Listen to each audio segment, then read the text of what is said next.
आलिया, भूमिका मैंने तुझे कितनी बार समझाया है कि यहाँ पर पूजा मत किया कर, लेकिन तू है कि कभी सुनती नहीं है।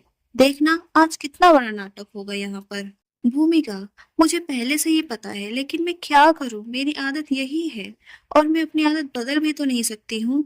दादी माँ तो नहीं आ सकती है पूजा करने के लिए, इसलिए मुझे ही पूजा करना पड़ता है। तुझे तो पता है, बिना पूजा के घर दादी माँ को सूना सूना लगता है। आलिया, अच्छा ठीक है, जैसे तेरी मर्जी। आज का तांडव मैं हैंडल कर लेती हूँ।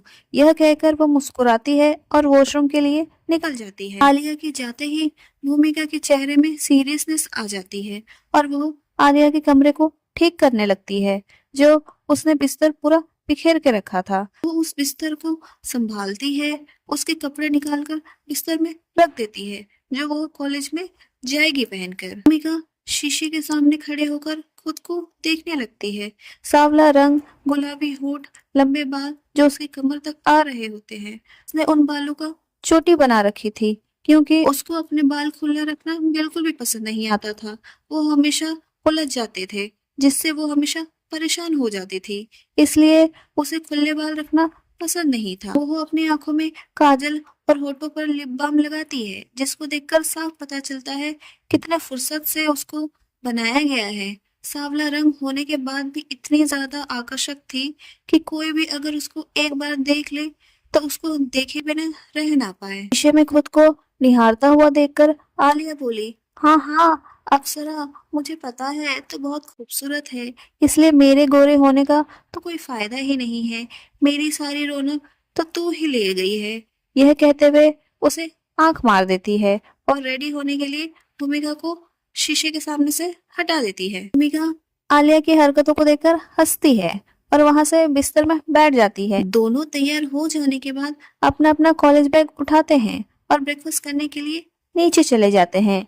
इस वक्त डाइनिंग टेबल में कोई नहीं होता है। आलिया, जल्दी से ब्रेकफास्ट कर लेते हैं, अगर किसी ने हमें देख लिया तो हमारी खैर नहीं।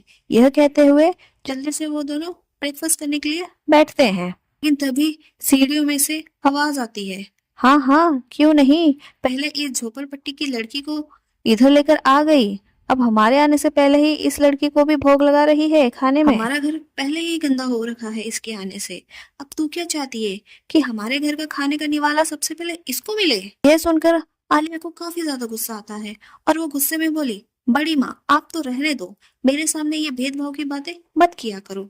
आपको अच्छे से पता है यह मेरी दोस्त है और यह भी मेरे साथ इसी घर में रहेगी और मेरे साथ इसी डाइनिंग टेबल पर खाएगी। आप कोई नहीं होते हो मुझे रोकने वाले। यह घर जितना आपका है उतना मेरा भी है। पायल गुस्से में, जितना जुबान चल रहा है चला ले, क्योंकि आज के बाद ये जुबान चलने नहीं वाली है। ससुराल में जाकर तो तेरी जुबान बंद हो ही जाएगी। यह सुनकर आलिया बोली, आपका क्या मतलब है। पायल, मेरे कहने का जो भी मतलब है, लेकिन जितना तू इस लड़की को सपोर्ट कर रही है ना, मैं भी देखती हूँ तू इसको कितना सपोर्ट करती है। तेरे इस घर से निकलते ही मैं भी इस कचरे को बाहर फेंक दूंगी। बहुत हो गया, और आज कॉलेज से जल्दी आना, तुझे देखने के लिए लड़के वाले आ रहे हैं। उनके सामने कोई नाटक किया तो मुझसे बुरा कोई नहीं होगा। आलिया, लेकिन मैं रेडी नहीं हूँ शादी के लिए। पायल, मैंने तुझसे कोई राय पूछी नहीं है, मैं तुझे ऑर्डर दे रही हूँ। आना है मतलब आना है, नहीं तो उसका क्या हशर होगा वो तुझे अच्छे से पता है। ये कहते हुए वो डाइनिंग टेबल में बैठ जाती है। डाइनिंग टेबल में बैठते ही भूमिका डाइनिंग टेबल से दूर हो जाती है। सानू नौकर ये सब दूर से देख रहा होता है, लेकिन उसके अंदर इतनी हिम्मत नहीं थी कि वो अपने मालकिन के खिलाफ बोल सके, इसलिए वो चुपचाप पायल के लिए वहां पर खाना रख देता है। पायल गुस्से में, तुम दोनों जाओ यहाँ से, मेरे खाने को नजर लगा दोगे और मुझे बीमार बुखार हो जाएगा।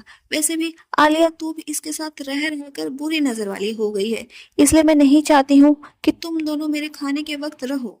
अगर तुम दोनों को खाना खाना ही है तो बाहर लॉन में जाकर खाओ, लेकिन इस डाइनिंग टेबल में तुम दोनों बैठकर नहीं खाओगे। यह मेरा ऑर्डर है। और वो सानू को ऑर्डर दे देती है। आलिया, इतना कष्ट भी क्यों कर रहे हो, खाना ही मत दो। पायल, अगर तेरी यही इच्छा है तो तुझे खाना नहीं मिलेगा, घर का काम करोगे तभी खाना मिलेगा। वैसे भी बिना काम किए तू बहुत ज्यादा सातवें आसमान में उड़ रही है ना, अब से घर में काम होगा तभी तुझे खाना मिलेगा। और जा दफा हो जाए यहाँ से, मेरा मूड मत खराब कर। पहले इस पागल लड़की ने सुबह सुबह भजन गा कर मेरा दिमाग खराब कर दिया है। अब और दिमाग मत खा मेरा, निकल यहाँ से। वीडियो में खड़ा आदमी अजीत, बस करो भाग्यवान, कितना परेशान करोगे बच्चों को, उनको कम से कम नाश्ता तो करने दो। पायल, नाश्ता मैंने दे दिया है लॉन में, अब आभारी होना चाहिए कि मैंने इनको कम से कम खाना तो दिया है। लेकिन ये तो मेरा शुक्रिया अदा करने के बदले मुझे ही सुना रहे हैं।